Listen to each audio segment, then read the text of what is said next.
In today's video, I'm going to be showing you how to properly install one of these wing cab visors for your 99 to 07 F250. Now make sure you watch all the way through because I found out some tips and tricks that are going to be very helpful, especially for those of you that are new and have never installed one of these before. We specifically go over every single angle from the front, rear, and both sides of the truck so you get a full feel of what this looks like when it's finally installed on your truck. And make sure you stick around to the very end where we show you guys the final results and let me know what you guys think.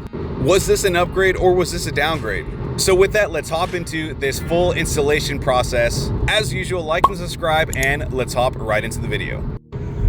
So just a very quick edit. I didn't realize that the actual link itself says it's for 2011 to 2016 F250s. Now, from my understanding, these cabs are all the same from 99 to 16s. And as you watch the video, you'll see I installed it on my 06, and the person that actually sent me the link for this had an earlier 6.0 Power Stroke that he had this previously installed on.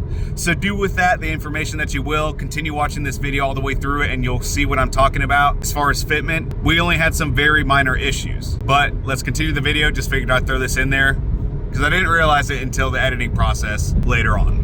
Okay, so today's the day we're going to be installing this cab wing visor on my 06 F250. I have yet to see anyone actually put this on a lifted truck. I have been waiting for this part to come back for about a month and a half from shop because I dropped off my Cervini and this at the same time. I'm kind of nervous to see what it looks like. Whenever I dry fitted it with the black part, it looked kind of odd, but it's because it's black, so I'm hoping that it'll look decent. But here's a good little before. So I'm going to walk you through the entire process. Make sure you guys watch this video all the way through because there are some steps and things you want to look for when installing this. Now it looks like this thing is pretty simple to install. It does have like a double-sided tape at the bottom, there at the top, and a few spots there. These are the little wings that come. It's like a 5-piece kit. They'll bolt on from underneath on here. It comes with these little plates that will go on the bottom that hides the rest of it. And then this is the hardware. I have no idea what these tubes are. No idea, but they come with it. So yeah, if you guys know what those are, let me know because I'm stumped as far as that. And the bottoms of these also do come with a double-sided little sticky tape. So I'm gonna go set up my camera. We're gonna dry fit it, put everything together, and see how good or bad that this looks. And I want you guys to comment down below at the end of it and let me know your thoughts as far as how it looks. So let's get started. I'm gonna set up the tripod and hop right into it. Now, obviously, because I just got it paint matched, I wanna lay it on a microfiber rag. So these do have a left and a right side for comparison. So don't be worried about mixing them up because they do have a big L and a big R on them, and so does the body itself. It has an L and an R side. Plus, if you try to bolt them down, they just would not fit. Now, these do come with 6 Phillip heads, 3 for each side. I do not recommend using an impact or anything. Make sure you just hand tighten these. So here's a nice sneak peek of it almost fully assembled, and to say the least, I'm very surprised with the build quality. And now it's time for a dry fitment to see what this is going to look like before full install. Like, this actually looks pretty clean. That's not bad by any means. Obviously, I haven't stuck anything. It looks like it's going to clear the stack, so we got a pretty good amount of distance. I was worried that this was going to overhang the top of that, but this lines up almost perfectly where that indentation is. It doesn't look half bad. You can still see the brake light, and those caps are going to sit right here on those 2 spots. So yeah, that's not too bad, just for a quick dry fitment. And before I even put this actually on there, I'm going to wipe the whole thing down with some water and clean it up with some alcoholic wiper pads. I didn't want to use detail spray because I didn't want any oily residue left behind that wouldn't allow the double-sided adhesive tape not to stick. I also did wipe down these little square holes because that's where those little square caps are going to sit on top of this. And I just want to make sure it's free of contaminants so there's no oil or something that would cause it not to stick properly. So after all that, I began to peel all of the double-sided sticky tape. It actually has a pretty good amount on this. And do not skip very far ahead because there is something very important that I later found out would have made my job installing this a lot easier had I known before putting this on. So at this point right here, I'm just kind of dry fitting and I'm kind of pulling it up, not letting it fully stick to the cab yet. Make sure you have an even space on the left and the right side because yes, you can put it too far to one side or the other. So after lining it up where I wanted to, I did realize that the front was not sticking. It would grab, but it would just peel up like there wasn't enough tape in the front. But let me show you with the camera about how much gap there is. So this is what I'm talking about right here. You can actually see daylight there, and it's the double-sided sticky tape is not actually touching on the front. So basically we're grabbing here, here, across there, and more or less on the sides. That doesn't seem very sturdy, honestly. I'll be honest with you guys. And just from pulling on it and stuff, that does not look very sturdy to be driving on the interstate. So we're gonna have to figure out something for that front side, because we do not want this thing peeling off on the interstate. But I do have a solution and pretty easy fix. Okay, so update, what I decided to do is I'm gonna try this. This is a 3M Gorilla tape. It's for indoors and outdoors, and I had a roll of it laying around, and it's really not that much of a gap between there and there.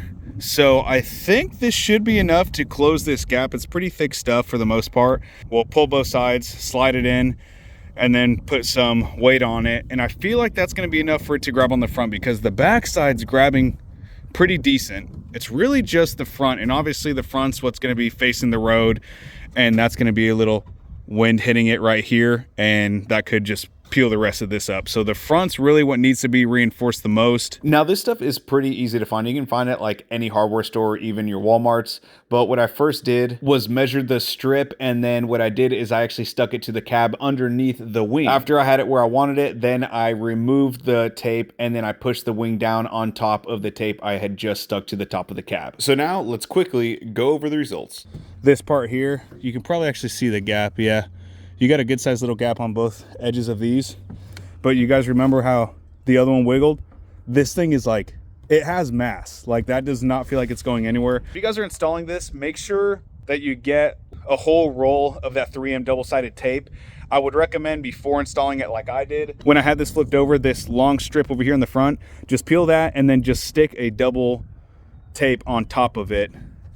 And then the same thing on the edges here and here. You can probably actually double up. So the layer it has plus 2 layers, because that's quite a bit of a gap. You know, it's almost a finger gap. So like a 1/4 inch gap there. It's not even actually really touching here on the cab. So add 2 layers here, add a single layer here to the front, and then the backs grab pretty nicely by themselves. So not really much to worry about there. So let me find the extra tape to seal those off. Then we'll cap this off and then show you guys what it looks like. So for this size, I am cutting this into strips, and I'm just laying this over the wing, getting my measurement. And then once I get my measurement, I'm just overlaying that on top of the roll, and I know how much I need to cut off at that point. So right here, I'm just stacking them and doubling them up so they're thick enough for me to snug underneath the wing. Right here, I do cut them into smaller strips so it's easier to stuff underneath the wing, because that stuff is super sticky and likes to either stick to the cab or the top of the wing. So once you get this cut up in a bunch of just small sections, you can see here from a side angle where I'm stuffing it in, and I actually use the stick to kind of raise the wing a little bit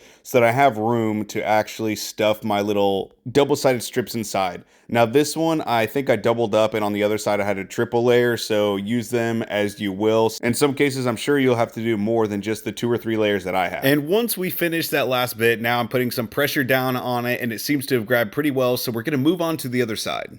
So same thing as the other side. Make sure you cut your strips to length by measuring them on the wing. Depending on your gap, double them, triple layer them, whatever suits you best. I use a little white stick to stuff underneath the cab wing to give me room to stick my little strips in there to make the process a little bit easier. And after that, I just apply the pressure, and let me show you what we have so far on both sides. Alrighty, so mission accomplished. Now we have it secure on this side here, nice and stout. Same thing on the back, there's literally no play. And then on this side, although it took a little bit more work, it now holds. Honestly, I've seen a lot worse installations on other things, and I just really feel like the caulking was just kind of trashy. Like this, it's gonna be easier to remove, it's not gonna be as messy, and they probably run around the same price, because a tube of caulking is anywhere from like $12 to $18 depending on what you get. And a roll of that's like anywhere from $8 to $12, I think, a roll. So I ended up using a roll and a half to do that side, the left side, and the front. So that's really not bad at all. So let's finish this bad boy up and get some B-roll going. So to wrap everything up, I did end up putting these caps on there, and these are the little spots that I wiped down with a alcoholic wrap in the very beginning. And I'm just gonna say this really helped to tie everything together, and huge props to the quality, whoever built these. Yeah, like that looks so clean. That looks great. So let's show you guys this side view, and let me know what you all think. So here is the cab visor. It's very subtle, but I feel like the black part on my cab, that little black strap, throws it off. It doesn't let it flow so clean, so it makes it stand out a little bit. So I'll eventually get it painted put a new one on there, do something with that, but that kind of breaks the eye, so it makes it stand out more than it should. The cowl hood really helps it quite a bit. If it wasn't for the cowl hood, it wouldn't have like a little scoop there, the drop down, paint match rain guards, and then the cab wing itself, like, it clashes a little bit, but I want you guys to let me know what you guys think, and we're gonna get some better close-up shots. It looks clean. It looks really, really good. But again, that black part just throws it off completely. The rear itself looks very good. I love the rear. It looks super, super aggressive, super clean. And I feel like if I were to put that little wing that comes off of the tailgate, that would even give it a lot better of a look. Kind of makes the cab stand up. So I mean, luckily it is removable, so it's not permanent by any means, but I'm not sure it's really fitting. And you really can't see it from the side, but you can just see that gap from back here. You can kind of see like a little black spot. It's like a little shadow underneath, so you can see it just a little bit, but it's totally just a personal perspective from here forward. Should we keep this? Should we run it for a while, see what people think? Do we remove it? Does it not fit the truck? I want to hear your guys' opinions down below. Make sure that you guys comment down below, finish, so I know you made it to the end of the video, and hopefully this was able to help you guys understand what they look like actually on a truck, because I've yet to see an actual YouTube installation video as far as that. And if there is something that you guys would have done different whenever I installed it, comment that down below, because I'm curious to hear your guys' ideas, because sometimes it's one of those things that you don't think about it until after it's done, that I could have done it a better way when installing. And you can't even see it from the front at all either. The only way it's visible is a little bit from the front. You start to see it rise, and then you come over here from the side, and that's when you see it. But honestly, in person, it looks quite a bit better. It looks a little bit worse in the video, and I think it's just one of those things I'm also not very used to it. Like, standing back here, it's growing on me, and I think it looks kind of awesome, but when I first had it on there, I didn't like it, so it's kind of growing on me over time. But for now, honestly, we're gonna keep it. It looks pretty clean. Like, it really doesn't look half bad the more that I look at it. So thank you guys for watching this video. Hopefully it was very informational. We're gonna call it for this video. We'll see you guys on the next one. If you haven't already, make sure you like and subscribe, and thank you guys for watching.